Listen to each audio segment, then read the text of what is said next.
Hello, everybody. Welcome Test, to test, test, test, the test, Global test. Game Jam 2022. It's January Bonanza. 30th, 6:12 p.m. Sorry about a little bit of delay. So, but yeah, we're excited to be here. Had a really awesome weekend. Had amazing teams working together to Mm-hmm. bring to you some amazing games for this year's Global Game Jam. So this year we're all online in our Discord working together with three specific teams. We had a couple people kind of jumping in and out throughout the weekend too. Um, but yeah, just excited to be here and excited to see and play some good games. So what I'm going to do now, if you guys hear us, yeah, I hear test, test, test. So it sounds like you got us. Good. I'm going to Yep, switch this yep, over we're to coming through. our faces. So let me go switch over there.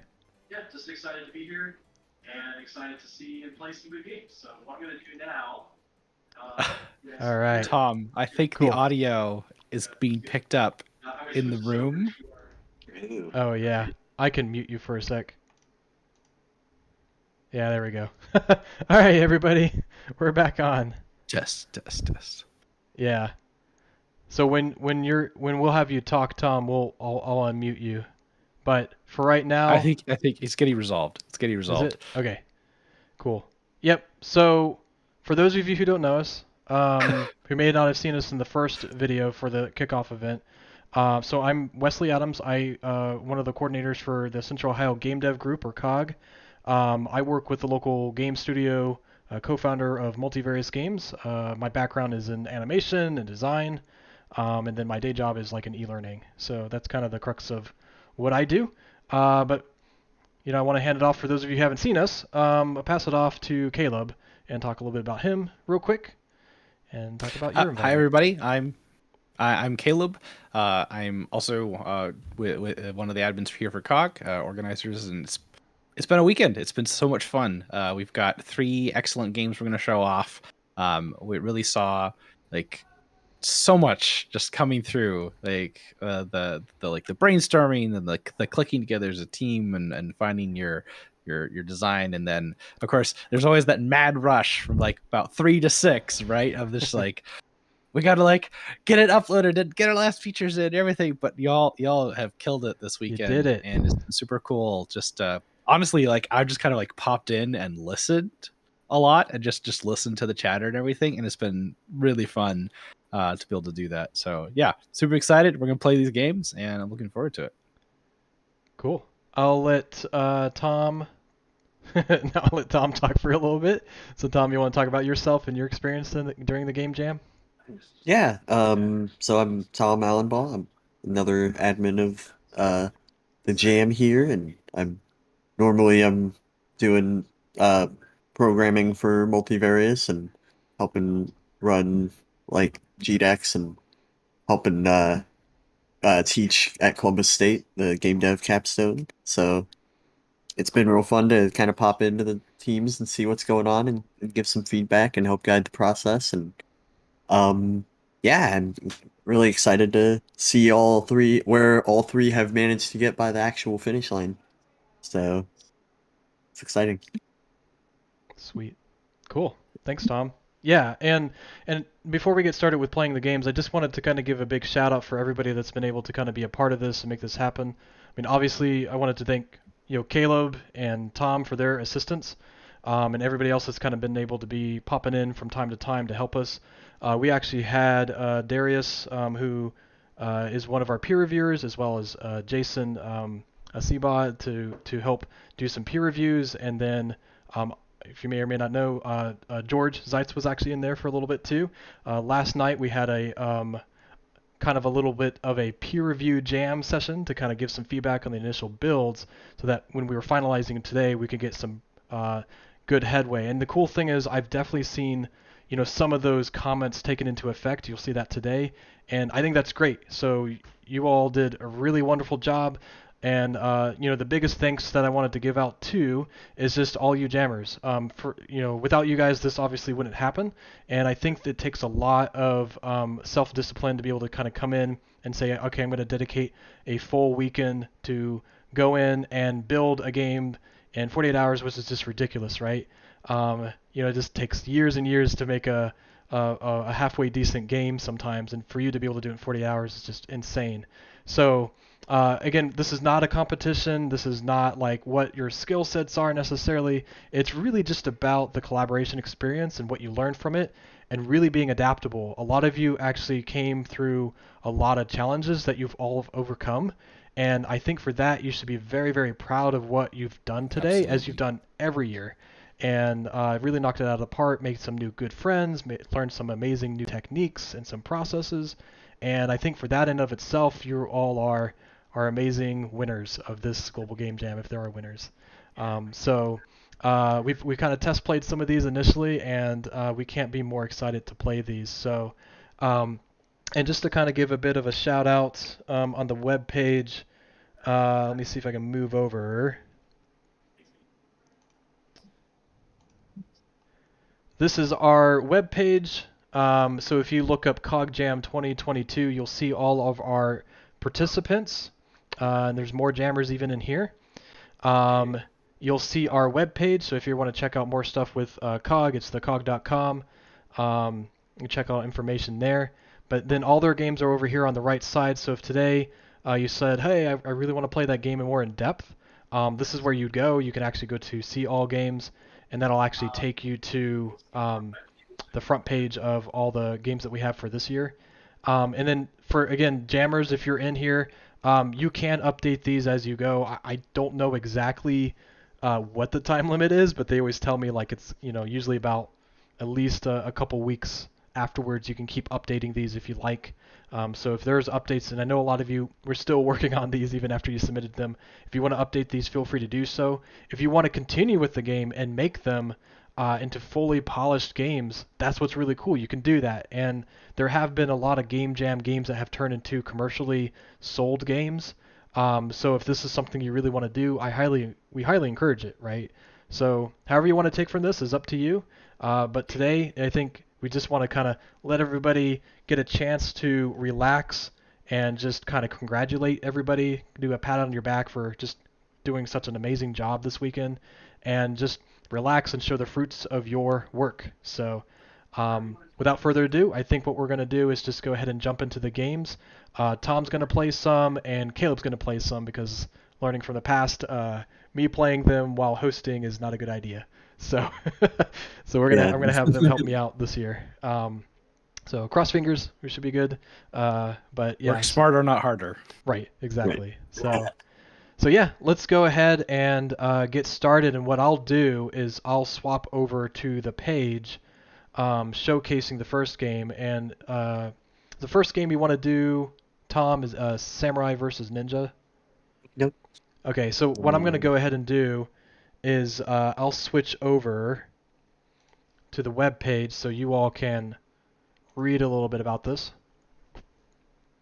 So they've had a chance to actually go in and showcase, all the different information about the game, how to play it, screenshots if they like. And the cool thing too is that there are also diversifiers that you could choose, which are kind of like insane, right? Because they're really more challenges that you can use to add to your game. So some of these might have some of those in there too, as it's trying to load.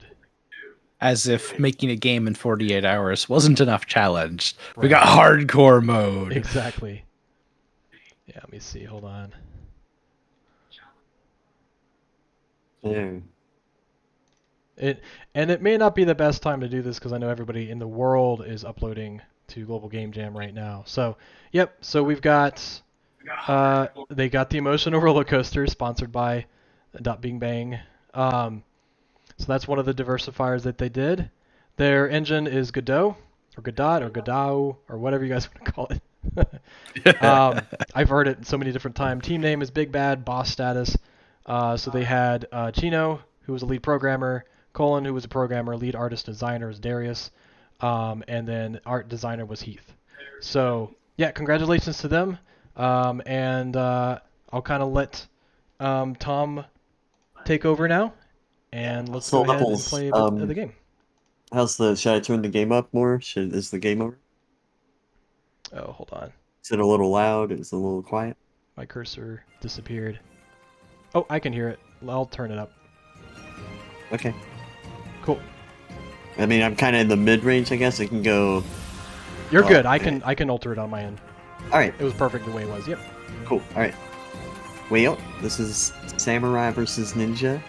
I believe it was inspired by a Samurai Jack episode, which is pretty cool. I'm a big fan of the Tartakovsky's work. Let go. Check out to the left. Whoa! Oh, Close one. Oh, dang! dodge that one. There we go. Missed. Oh, there we go. Jeez, there... Ooh, the little bit of red there on the sword is nice. Yeah. And I apologize. I forgot to mention that today or this year's theme was duality. So. Oh yeah, that's important. Duality. So that's a very right? important. So clearly, looking at this, you've got this striking visual duality thing going here, which is pretty neat. Which is what the episode that they were pulling from was also doing. Strong visual differentiation between the white and the black. Dude, the timing of these Actually- throws is... Oh my goodness. There is more than just randomness about how it's throwing these. Oh jeez. Ah. There we go. So the concept. I of... think Oh, sorry. Go ahead. I was gonna say I think the addition of the gray actually really helps, like Yes. the various gray tones. Just with because the original idea was kind of like a pure black and white, but adding the grays adds a lot of variation and dynamism to everything. But you Whoa. still get that really stark contrast between the light and the dark. Yeah. I'm learning. Yeah, I'm learning. and that was one of You're the things that learning. was mentioned in our feedback session is like maybe instead of it just being pure black, maybe there could be a little bit of a lighter or darker color just so that you can see a little bit but still make it challenging to be able to see where the enemies are or see where your character is, just to kind of add that intended challenge of the game. I think this is like Tom. I think this area you're going down to is like a secret zone. There's like know. a hidden That's why I'm bad going guy. down here. I need No, to there's know. like a hidden guy right there. You gotta be careful. Darius says click right to dodge roll. Oh. Or shift. Right. Oh, hey, there we go. Nice. Alright. Oh, there he is. He's coming for you. There he is. He's I coming think. for you. Got him. There you go. Yeah. Oh, that was cool. Is it a wall run? It's a wall Yeah. run. Look at that. Yeah. That's awesome. That's really cool. That's fantastic. You know, platformers are one of those games that a lot of people in game jams are like, hey, that should be easy, right? Like, let's just make a platformer. Platformers are super, super hard to do because everything is about how it feels to move around the space.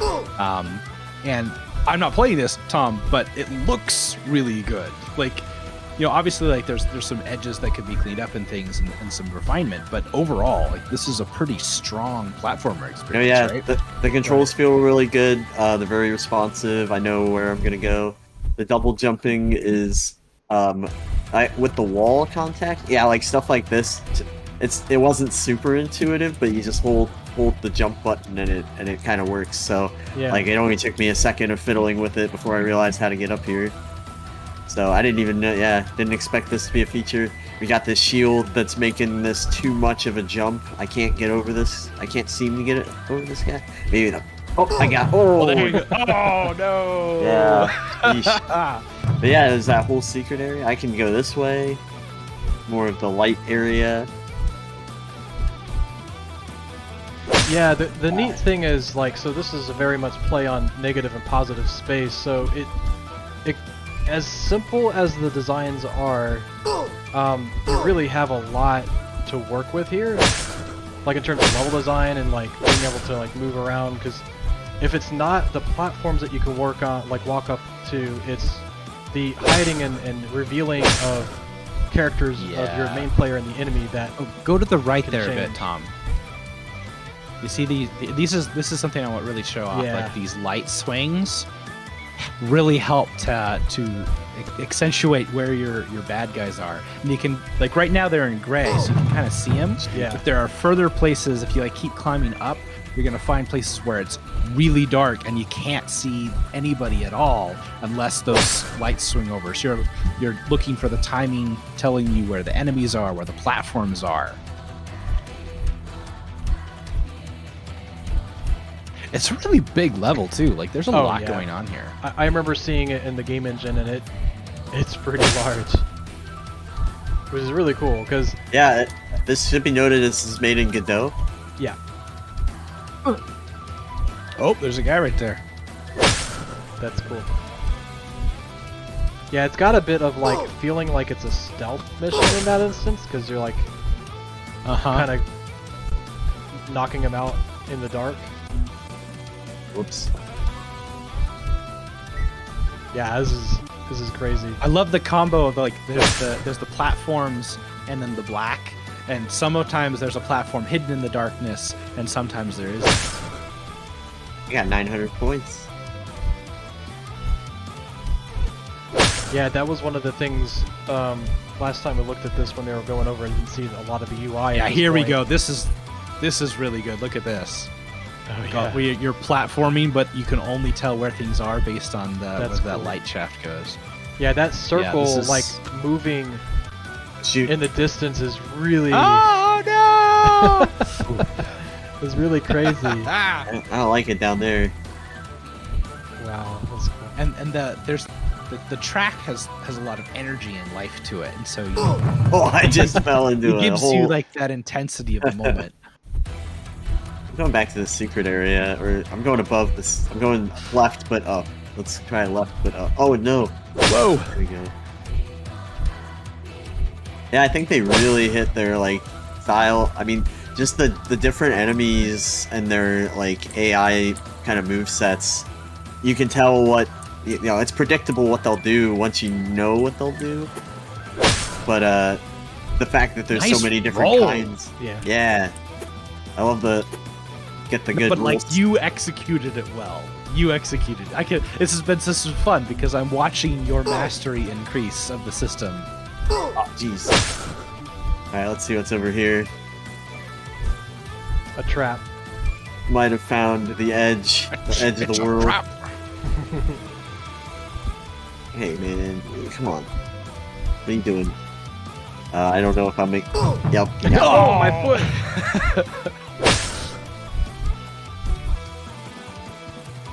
Oh. Yeah, I think mean this. was a. Go ahead. There's a very subtle visual thing that they're doing, where even when you're in an area of total enveloped in white, they've actually gone and added a black outline to the main character, which I think is a really good idea, just because there's so much about precision in this that's important, that if the player completely loses track of where they are, that's going to introduce frustration and not like enjoyment.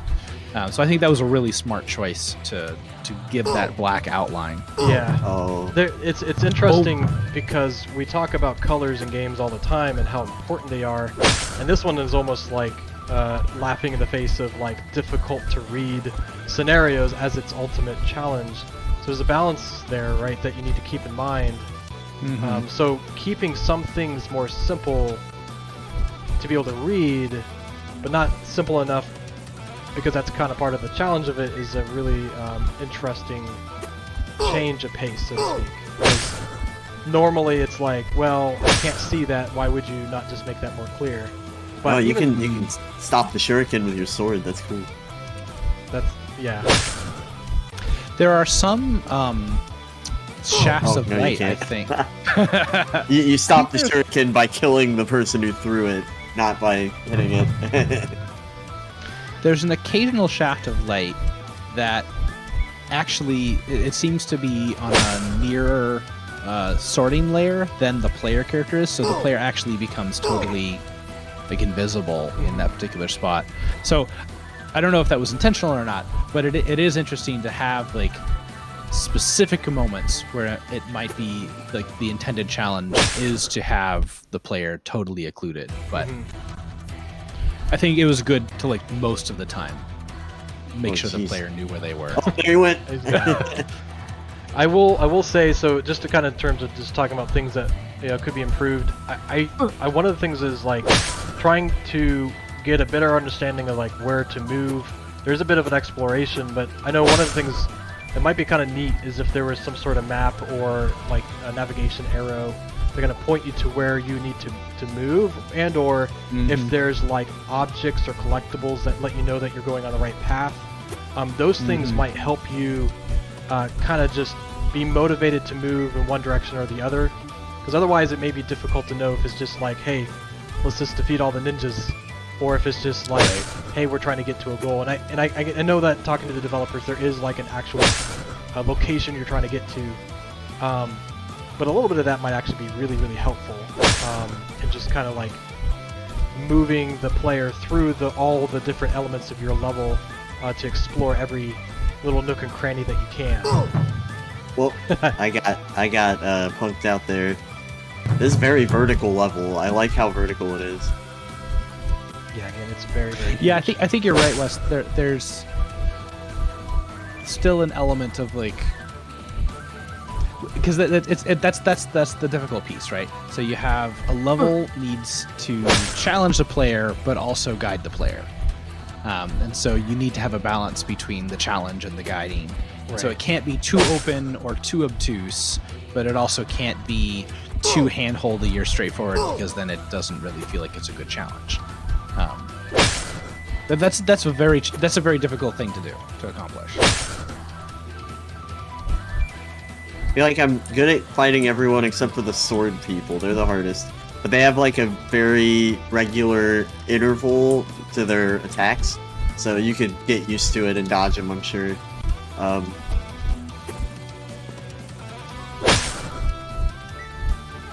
All in all, this is really enjoyable to play. I think the controls are nice. I wish there was like a little puff of air or something on the second jump, but you know, it's got a pixel perfect, like you've done the best jump you can, and it's very consistent, so I like it. Yeah, like I mentioned to them, the simplicity of the style is pretty much, creating that foundation. So at this point, it's just polishing a couple things and or making new levels or different enemy types. So, Jeez. but cool.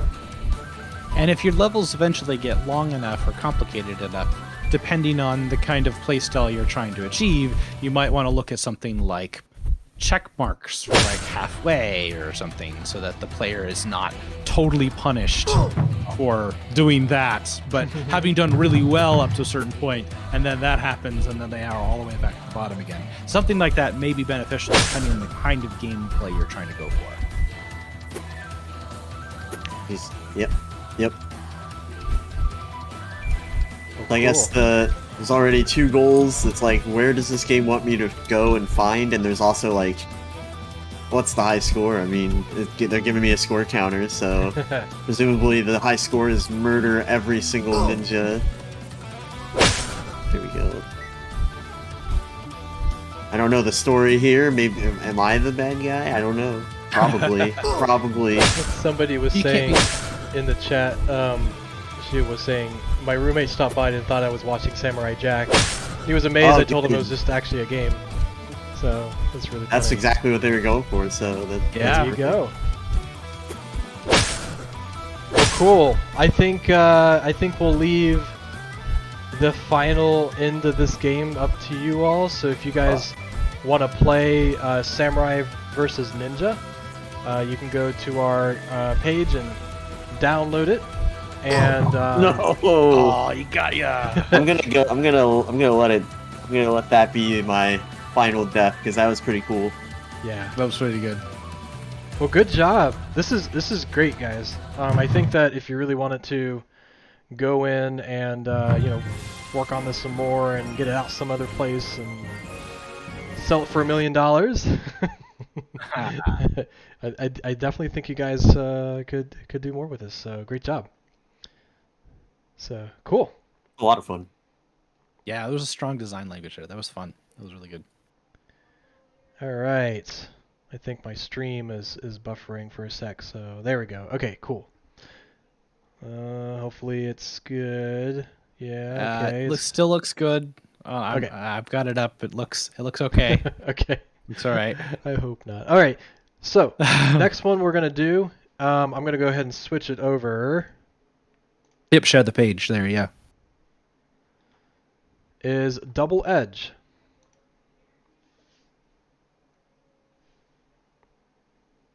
So Double Edge, your sword. Fight through arena after arena to free yourself. Beware your enemies become stronger as you become stronger, but you choose how. So how to play is a mouse or trackball. Look around with W, A, S, and D.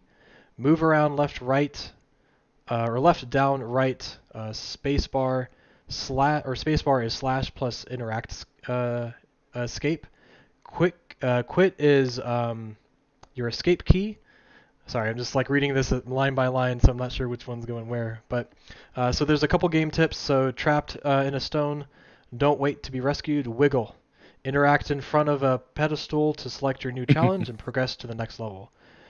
So their diversifier they did is everyone is a creator. So that's really cool. I think that one is the one where everybody's like new to game development, or is this their first? No, game it's you have jam? at least one. You have at least one person who's new to game development Oh, okay, cool. Well, or thanks for never joining did us this anything year. in games before. Yeah. Yeah. So this one is a Windows game again. It was built in Unity, and they used Blender, GIMP, Fruity Loop Studio, Slime UI, Fantasy Skybox, Free Shader, Graph, Dissolve, all kinds of cool textures, Universal Rendering Pipeline. Yep. So cool. And yeah, so the team's credit, Team Double Edge is Adam, Nick, and Kevin.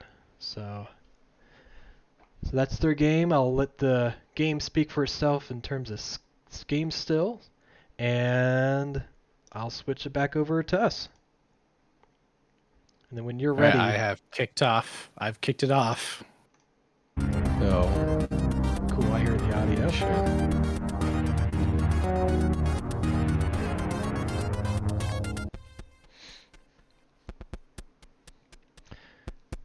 And we should be ready to go okay. when you're ready, I think. We verified it on the stream. Cool. Good. Okay. All right, here we go. All right, so this is Double Edge. Loading for this nice little polygon sword in a stone. And now I shall commence to wiggle. I gotta say right off the bat, great game with music, everybody. I always appreciate that extra ability to put music in the game because it's always kind of nice. I know it's like a not necessary thing, but I love this hopping especially animation custom. for movement. yes. Oh, we detect. Oh, I'm clicking instead of. Oh no. Yep, it's all spacebar. I know. I always want to click instead of using the spacebar. The spacebar is the one shaped like a sword. All right, so we have these enemies. This nice little arena. The humor is in that the enemies are in fact shields, which I think is pretty great. Yes. Nice arena. Nice clouds. If you notice the clouds and the moon up there, good. All right, so where the theme really shines here. So we've gone ahead. We've defeated all the enemies. The shield barrier has broken down, and now we make our way up here. And there are two choices. So the core here is that you gain something, but there's also a negative downside. So this one over here, your max HP increases, but spikes will start falling randomly from the ceiling. Over here, you gain a dash ability, but it will spawn extra enemies. So I want HP up, so I'm going to go with spikes falling from the ceiling. We will see how this goes. So once you stand in front of the pedestal, and if I can... is a specific place. There we go. So sword back in the stone. I love the sword in the stone reference. And then we respawn back into the room. So there's the falling spikes. And I will say it's kind of funny because they're like, hey, we got one more thing. And that was like one of the features right at the last minute. They're like, we got a new upload. We got the spikes working. I'm like, cool. So this is all brand new. Yeah, because I know they had the spike choice available. Yeah, yep. So it was like patching the gap. That's always... Oh, man. I love those. I love not having last second changes necessary, but it's always exhilarating when you pull it off and it works. And it works. Yes, absolutely. Right, dodging spikes,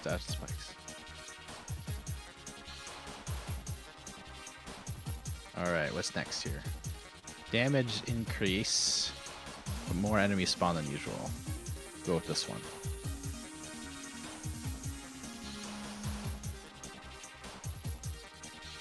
It's also really smart to have like nothing but rigid body, like single bone animations. Mm-hmm. Yeah, They that look was... really nice. So you definitely see a lot more enemies in this one. Yes, Wait. so you could tell there was absolutely an increase there. For sure. I'm getting mobbed. Ah!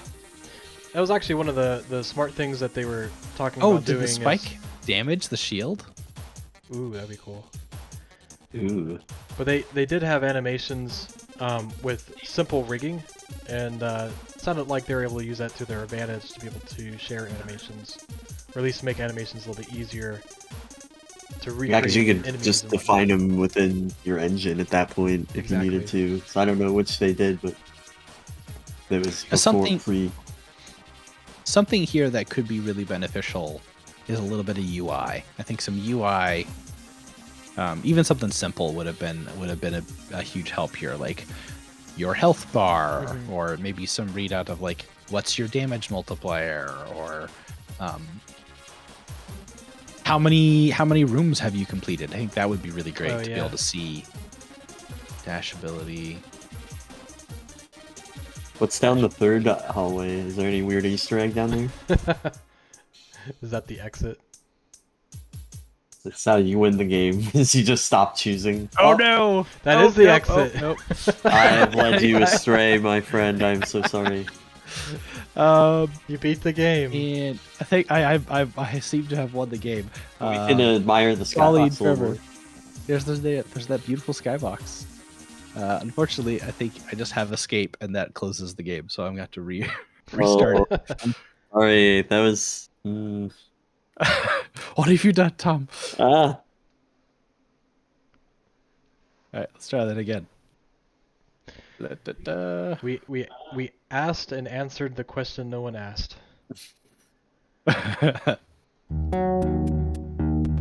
Alright, try that. I will also Have say that happen to you. I appreciate when people like take the time to create a settings menu. That's always nice to be able to have that, especially if you got like volumes and whatever, because you might be again streaming or something like that, to be able to adjust as you need to. It's always nice to have. I should have pulled it up and taken a look at it, because yeah, it's always good to have like a couple of settings. Audio volume level is always a good one, and credits as well. Yeah, that's great. Oh no! I did the thing again. I started clicking. Alright. Come here, you little shield. Shield meets sword.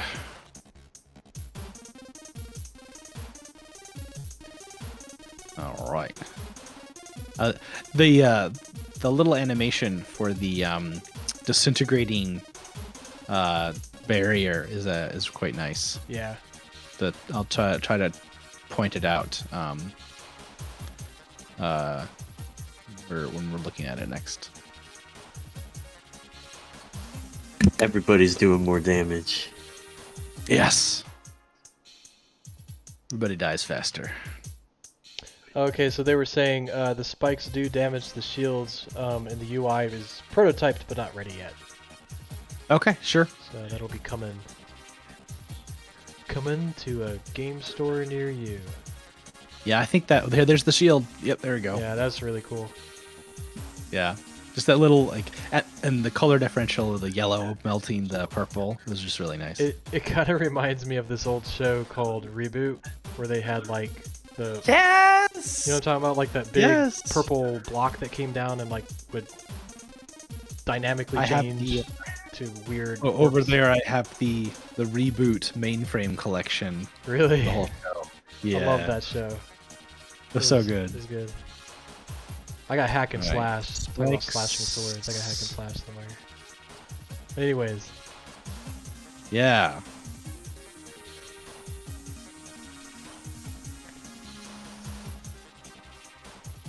So yeah, it just it keeps going. I had a pretty good run going when I was testing it out earlier. I got to a point where I was just mowing down shields. It was great. Yeah, because it sounds like keep getting multipliers. They just add more and more and more, right? Yep, you get like hordes of shields, and you can just take them down. I think it's funny because I think the shields on the wall are casting shadows. Mm-hmm. And that's what these circles are. Yeah, I like the design. I think I was describing to them because before we had gotten a chance to like do an initial preview and review session last night. There was no textures pretty much at all. So all this color stuff is like new to us in some instance. And I said I really like the direction, the simplicity of it. Kind of gives me like this abstract Alice in Wonderland vibe, especially with like those shields on the wall. They're kind of very like just I don't know, just like kind of interesting and quirky. Like Cheshire Cat, kind of like whimsical. I think that's kind of neat. And definitely with like the starlight sky and everything, it's very, very dreamlike. I'd keep choosing spikes and see how far the spike train goes. Yeah, no kidding. Wow, these are the same. So I think the core concept behind the way that they're realizing the duality theme is really strong. That idea of like you have to pick something that helps you and something that increases the challenge. Right. And when you get into like a lot, I know they were talking about a lot of ideas for things that they could do to increase what those options might be. And you can really get into a situation where you're able to have a lot of agency kind of in what you're wanting to pick, right? So there's this one particular challenge. Say you just have a really hard time with the spikes. When the spikes start falling, it's bad. So you might be willing to take something that's not as good if it doesn't give you the spikes, right? And so that's a nice way to do it, I think. Because most roguelikes have a progression system where you progressively get stronger, you can choose a new upgrade. But yeah, the fact that you can also have a choice in how the difficulty scales, I think that's really great. Yeah, because you can fit your own play style. Yeah. Yep. More spikes. Yeah. Choosing the spikes. I want to see if there's spikes fall. Really substantial. Oh, I got hit by one. It kind of seems like there's definitely more spikes. There's definitely more spikes. There absolutely are.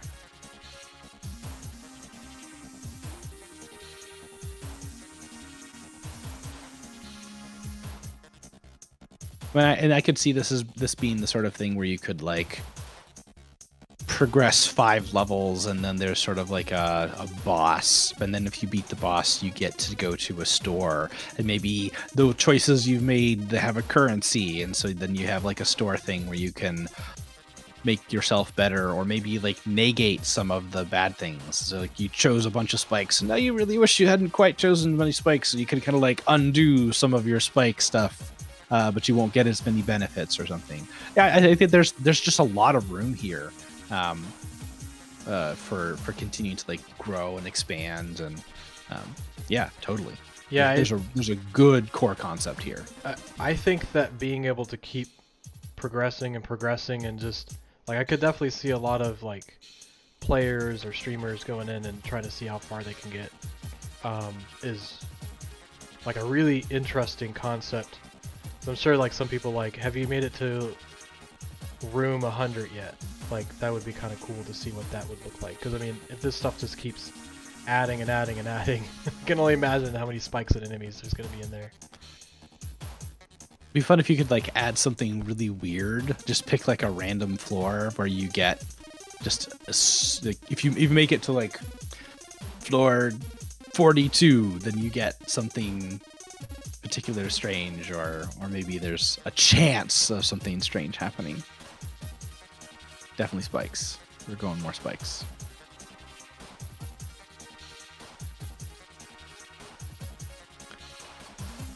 And the scope of this is perfect, just having like the loop the same scene with keep stacking all the things at the end. I mean, it's such a well scoped game for a small team. Yeah. Ooh, ooh. And the fact that like there didn't have to be a lot of level design that went into this. It was just the same level, and then you just repeat the same level again, but then you are modifying the enemy content. Wow, there are a lot of spikes. Give me more spikes. Have you ever actually died? No, I have not.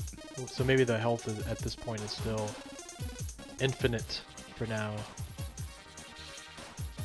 But that, yeah, again, that kind of goes into what would be great is to have like a UI to describe that and then keep track of that. I saw some of the prototypes were like sword, developing cracks and then shattering. Yeah, like, I saw that. So that diegetic communication of health. Yeah, totally. Because I think having like zero UI is always kind of it's its own mood, and sometimes it can be really cool. Totally. Totally.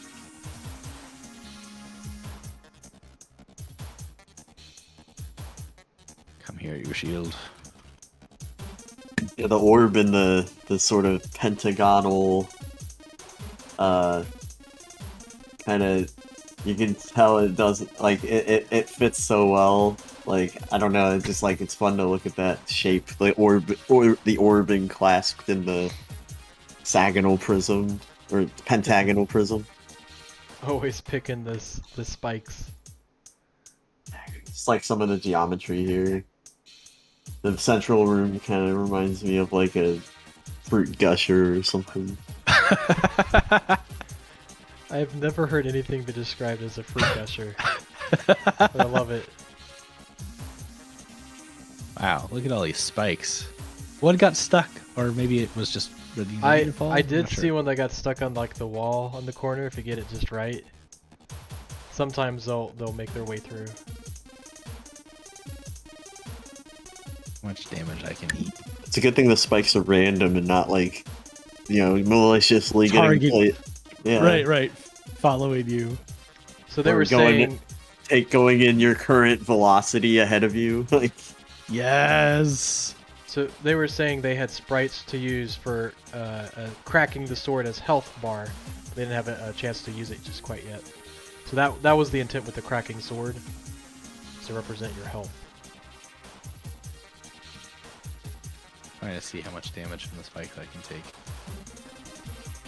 Yeah, kind of like our last game, a lot of this is now just a matter of like, I'm glad that you didn't like make 1,000 different things because it's hard to balance a game that way. But you just kind of went with some simple foundation game design like mechanics. There we go. There we go. Nice. So now it's just layering on more things, right? Like so it's maybe doing one of the rooms is like a new attack power, or maybe there's a new enemy type or new ability, or maybe you change the rooms.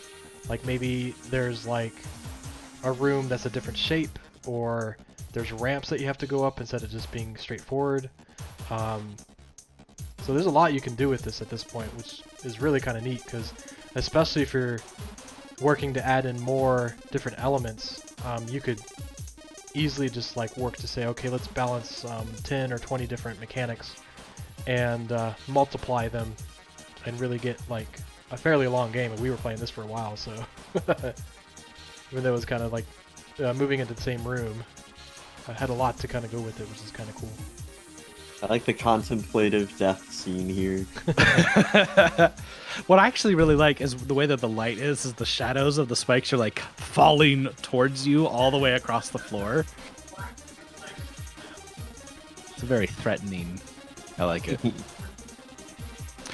All So right, it's a magical realm, like techno, cosmic. I don't know. Like the color palette's great. Yeah, I love It's it. what you are. It's like even further in the future from Breath of the Wild. Eventually, they're Oh, I think Wes just left the stream. yeah, sorry guys. Or he Hold left on. the room. made Wes peace out. You gotta turn your camera back on, Wes. Yay, I don't know what happened. You're not back yet. There you are. Nothing happened. There you There are. we go. There we Nothing go. happened. You saw nothing. Yar. I was like, why is everything black? No. Have we posted the link to our GGJ site? No. I'll get it out there. I'll Okay. grab it. Yeah, we'll post that up so you all can get to it. Well, I'm pulling So- up the last game. Cool. I will pull up the last description. So this last one that Tom's going to be playing tonight is Sarah's Shadow. This one's really cool. It's got a really interesting game mechanic for it. And it's called Sarah's Shadow, so it helps Sarah traverse the light and the dark realms. It's a platform is on Windows, and they used Unity as well. So the credits go to Rorizoro, and he was the game designer, gameplay programmer, visual effects programmer, level design. Mara90 was game design, main menu, and level design, and Shield Generator 7 was the tutorial button prompts, as well as some game design elements in there. And yeah, they used some assets from a Unity package, Lost Crypt Unity sample program, so you guys can find that on the Unity Asset Store. And they've went in and modified the mechanics and some of the visuals to kind of create their own unique experience. So we'll kind of play that right now. I have to relaunch it because I was impatient That's all good. and I clicked too much and my computer hates me. Technical live things. It's all good. Hashtag only tech things. Alright. I'm gonna re-extract it just to be careful because I feel like I may have wrecked the file integrity of my copy. Because I was like, oh no, it's broken. So then I deleted the folder, but it was actually running, and then so some of the files got deleted, and so I'm just like, there we go. We got a fresh extract. Tell Windows to chill out and see if I can get this to run on a different. Anybody know the shortcut to move full screen to a different window? You Windows can tab. Alt Enter. Alt. Well, Yes. Alt Thank you. Enter. Yeah. Thank you. Excellent. Perfect. All right, now I just gotta do the. Yeah. There it is. Not gonna do what I did last time. There we go. There we go. There we go. Cool. That's the And one. I've got audio on my end. See who gets on the stream. Awesome.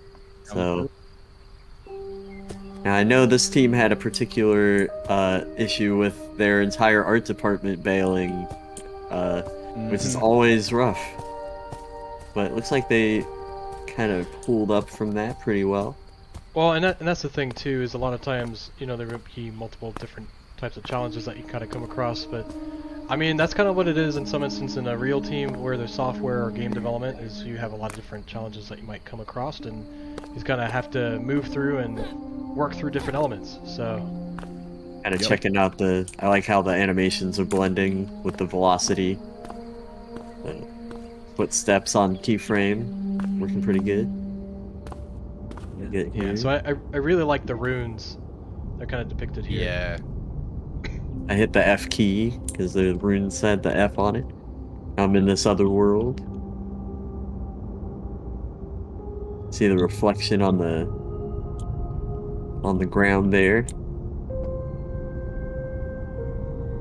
Love that effect. That's really neat. Yeah. Yeah.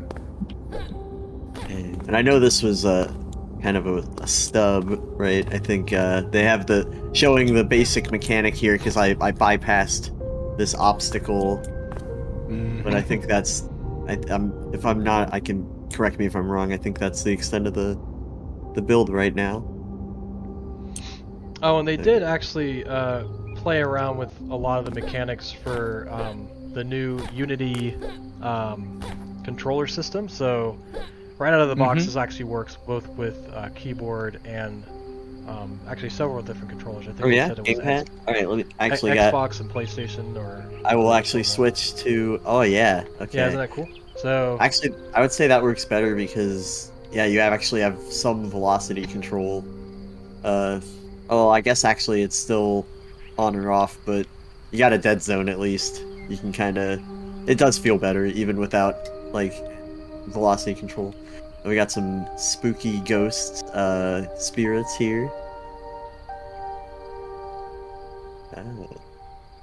Yeah, that's Unity's new input system. I'm such a big fan. yeah, Because you define actions and then you map controller or keyboard or any kind of input to the different actions. Oh yeah, But your see, code integrity stays the same. look, they got the alternate layouts if I switch which input I'm using. yeah. I know those runes were custom and they look really nice. Yeah. I think I might have teased them just because it was one of those pointless scope things. I was like, oh yeah, it's gonna be annoying to get it to switch the picture when you switch controller, but no, they took me up on that. Works great. Yeah. Yeah, I was just like something that doesn't actually matter for the game, but it's really nice to have. It's really good. Keeps it accessible. Well, I mean, that's the kind of thing that you would want in most games. If you're going to have a game where you want to switch between those. And so even just building that knowledge of how to do something like that, that's really valuable. So that's demonstrating like something that they were able to build and learn how to do. So like totally. Here, I actually do know one. I found a funny in my test playthrough. I found kind of an interesting effect. Is that fire dancing?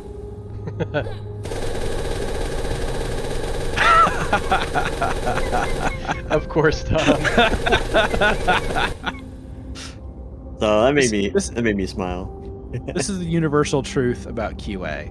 If it can break, they will find it. I actually I didn't check it on the other torch. Let's see. That is also a very QA happen. thing to do, Tom. Yeah, you just gotta hold it breaks jump over on here. Does it also break over there? You can, if you hit it, it goes but if you hold jump and you don't move, if you move it'll stop. But if you're not moving and you hold jump, I love that. But the joke's on them, Caleb, now, because now they're gonna ask them to QA every single torchlight that exists in the game. One it's thing fixed, that's right? You gotta test all of them now. It's interesting because that bug only happens as the human, Oh, interesting. and this side has a different bug where there's just a second jump every time you land. Or well, okay, not always. If I hold the jump button, yeah. Oh, it was happening. Now it's not. I guess nope. There it is. So sometimes you'll get. Okay, I guess it's if you're moving.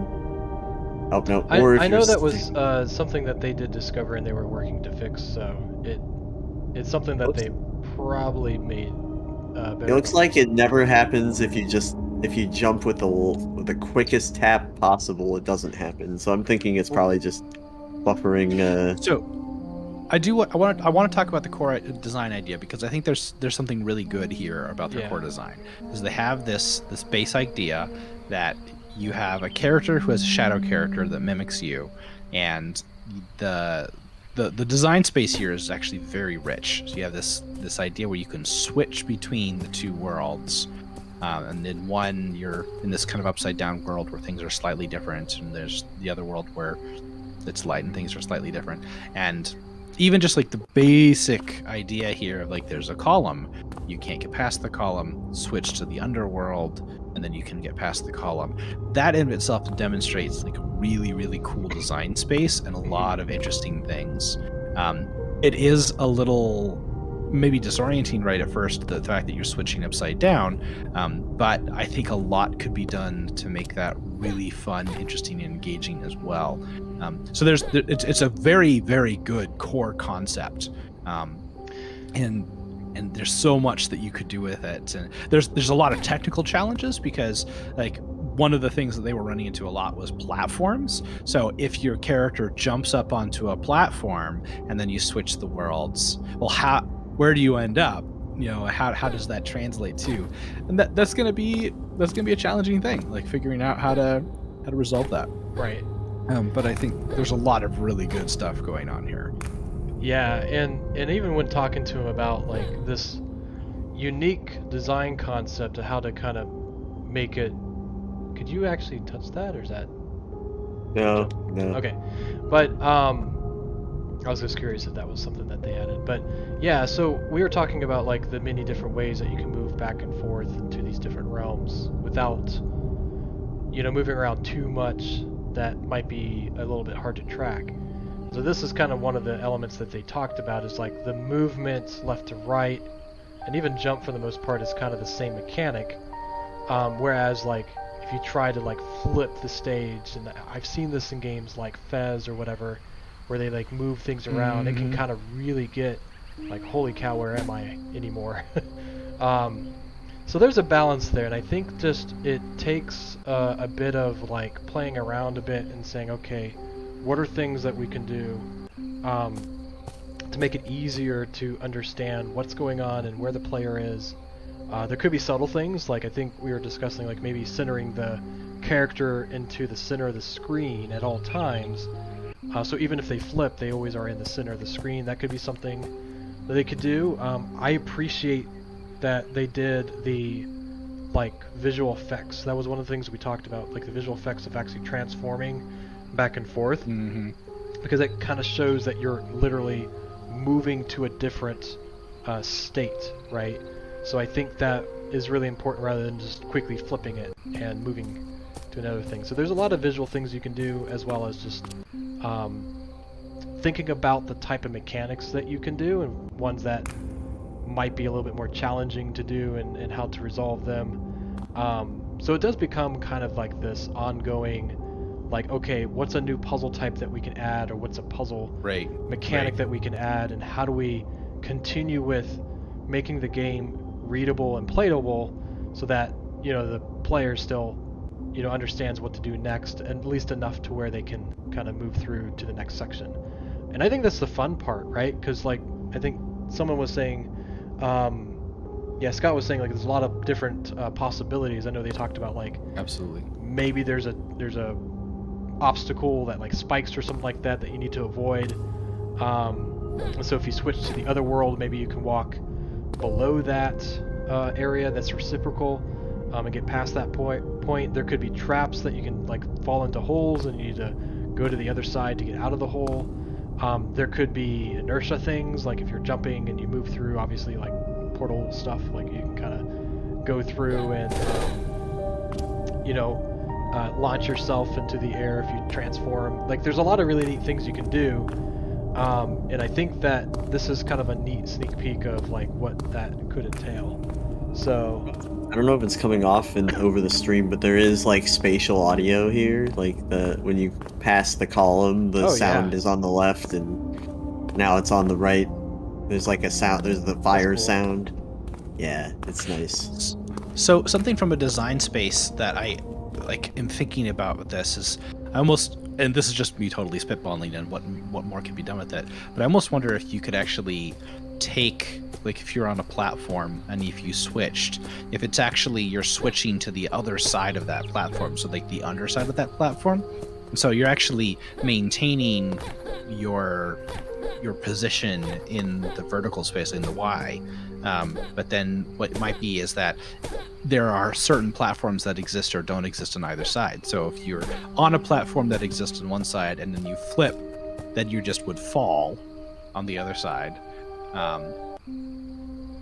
And you could even like do something where your character stays in the same place and the whole thing sort of flips itself. Because I know right now what they're doing from a technical perspective is they actually have two different scenes, which they're loading and unloading, which are their two levels, and they're kind of having to match up the two levels. But if you actually built the whole thing as a single level with both design spaces, so in the editor you could see the whole level, the top and the bottom world. But then what you just did is you had a script that was turning everything on this layer, or then turning everything on this layer. But you're actually using the same scene, and you're actually just like doing something tricky, like you rotate the camera maybe. So you're actually staying in the same scene. The camera flips, and now you're on the other side of the platform you're on. And all of the pieces that were there, they're now the ones that were on the light side layer, they fade out. The ones that were on the dark side layer, they fade in. So there's maybe some design space there that could also be interesting. And there's just a lot of really interesting. The more I think about it, the more excited I get about the basic core idea. I mean, that's the really amazing thing about this game, is that, like, in concept, it seems fairly simple, right? Like, you've got one person in one world and one person in the other, and you basically just flip them. But as you start to dive in... I like Scott's idea. What's that? You could maybe, like, get an ability to see both worlds at the same time at certain points. Cool. Yeah. Go on. Sorry, Wes. No, you're good. Yeah, I was just going to say, like, it seems simple on the surface, but technically, start to dive in, this is a really challenging feat to create this kind of mechanic, right? Because depending on the types of puzzles you do and the designs that you do, you might be juggling 1,000 things underneath the engine, and your goal is to make all those things feel seamless, right? And that is a very challenging thing to do. So even just getting to this point is amazing, because like you were just saying, they're switching between scenes in Unity. I remember when they first started, it was one scene, and they had all kinds of issues with that. So it's like, wow, okay, so it seems simple, but it's not. And I think that is applaudable, just to be able to try to approach and keep heading straight forward and getting to a port where you can kind of get proof of concept. So yeah, so this is really cool. Like, and I like the fact that you changed the characters. Oh, good. Oh, sorry. I was going to say, this gets to something that I was talking about earlier, which is platformers are just kind of hard to make. They're actually really challenging. Yeah, they are. And what this is trying to do effectively is it's trying to do two different platformers with slightly inverted controls of each other. And that's like, you're basically building two platformers instead of just one platformer. So yeah, real challenging here. But found that cloud sprite edge. There it is. We've been playing long enough for it to drift all the way over here. Yeah, I saw that during gameplay a little bit. The dust particles here are awesome. The ambience, there's birds and tree and wind sounds everywhere. I'm counting foreground, midground, character layer, tree, 1, 2, 3, 4, 5, 6 tree parallax layers, and then the clouds in the back, and the trees are animated. There's a lot of love going into this. It's pretty cool. I know it's a lot of asset store stuff, but still, like, it's not easy, especially to go to the other world, and now you got an entirely different representation of it. So I love the little ghosties. I wish they were interactable, or maybe even like just faded away when you're like on top of them or something, just to like make them even more ethereal. It looks like there was actually it is actually being done in one scene currently. Yeah, it is. Okay. That's cool. Oh, good. Okay, I wasn't sure.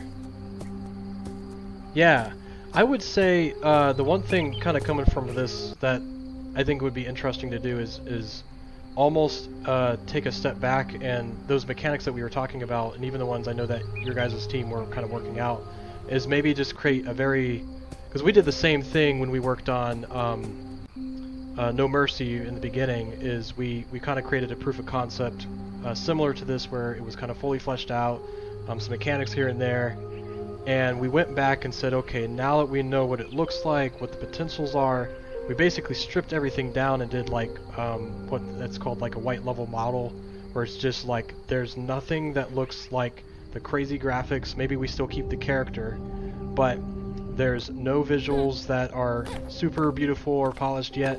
And what you do is just kind of create very simple blocks and some mechanics. Maybe invite some enemies or obstacles that are very plain. Maybe they're just boxes, or just like very simple UI elements to kind of represent things, and really build out some of the design mechanics to get those really solid. And then once you have those, then you can like pass them off to an artist or something, and then take those elements and have someone draw them out. But I think with the concept that we have here, it shows that potential, what it could be, and I think that's what's really, really the motivator here. So once you kind of strip it back, design some of those mechanics, and then bring back some of these elements again in terms of the visuals, I think you really got something unique here, and I think it'll be really, really fun to play. So I was just testing something because I felt like this shadow form was faster, but it doesn't seem to be. I was just like timing the time it takes to get from the left hand of the screen to the stairs, and I think it's identical. So I think there's just like a optical illusion with the. Yeah, it's like an optical camera is illusion. Closer. Right. Yeah, that's right. Camera is about considerably closer in That's the shadow right. world than it is in That's right. the world. So, yeah, just an interesting effect there because I felt like I was going faster. Something to think about, really. Like camera placement makes a big difference in how it feels. Like this feels faster, even though it's not. Well, cool. Also, Yeah. you don't have footsteps as a shadow form, which I bet is deliberate, and it's kind of cool. Oh yeah, I kind of like that. They were talking about before, like what's the story behind this, and what are ways that we can do that visually or through different cues in the game. I think that would be cool too. You get a chance to talk about like why this girl or guy or whatever has a shadow, like a magical shadow that they can transport to. I think thinking about that would be kind of interesting too. Like, do they have a spell on them and it causes them to have, you know, certain abilities, or maybe there's some downfalls of it too, and that could almost like play into gameplay. So if there are different reasons why they have that certain backstory, it'd be kind of neat to think about what that could be, and maybe taking some time to write that out and see what that would mean. That would be kind of cool too. So, but yeah, I'm gonna Alright, guys. I'm gonna give everybody what they will really want. I know what everybody wants, so I'm gonna give it to them. What's that?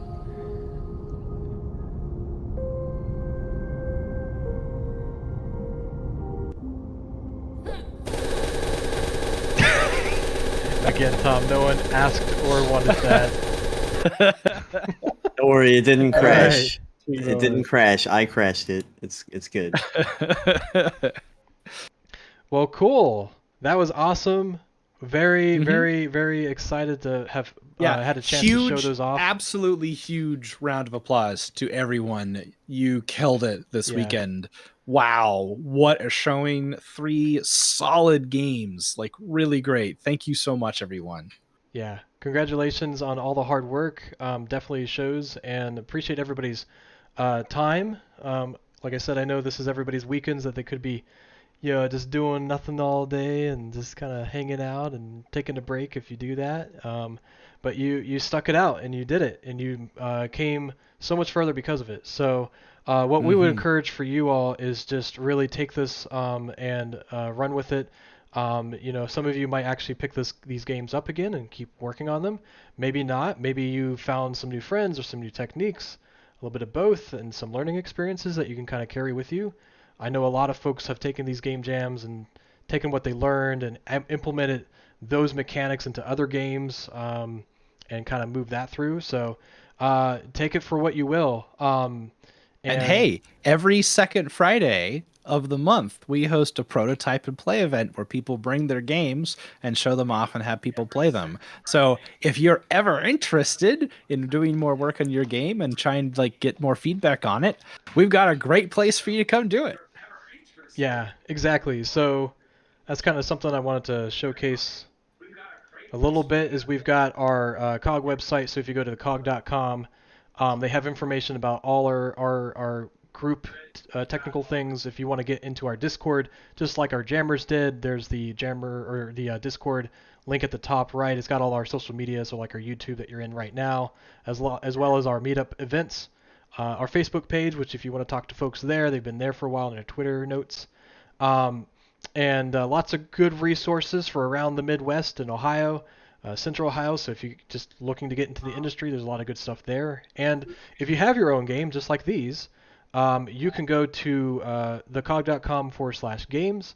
There's a Google form here that you can fill out, and we've just kind of been posting these. It kind of goes to folks' games, and we're just kind of collecting these right now. So if you want to do that, we'll add them. All you have to do is select this here button. It'll take you to a Google form and kind of run you through the process of what that is, and then basically week to week we add them as we want to.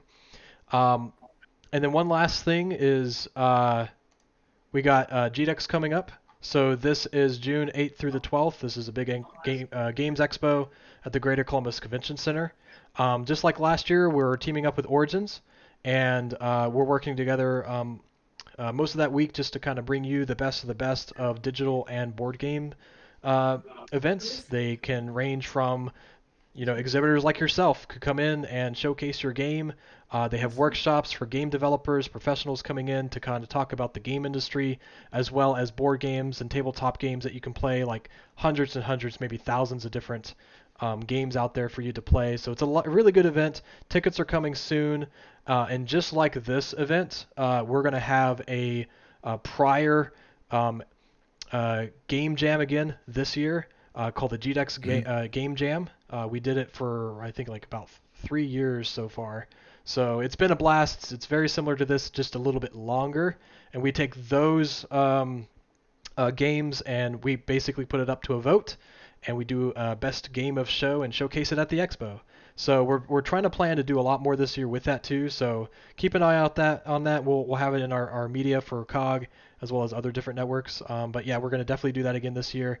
And yeah, just keep an eye on the different things coming up, because you never know when there might be another event or game jam event, and you might be able to participate in it. So, and I think that's all I got for today. Let's see if I can refocus. There, good, cool.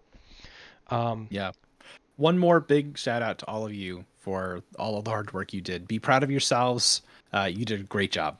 So thank you all for participating. We're really encouraged, like, because it takes work to set this up and to like be it. Maybe not as much work as like actually doing it in a in-person location, but it still takes a lot of work to do this. So like, thank you all for all of the effort that you have put in to make this great for us. Like, we really enjoyed getting to see all of you working together. So thank you. Exactly. Yeah. So thanks for everybody attending. I think that'll do it for us today. Take the rest of the day off, obviously. Sleep. Do what you want to do. Go sleep.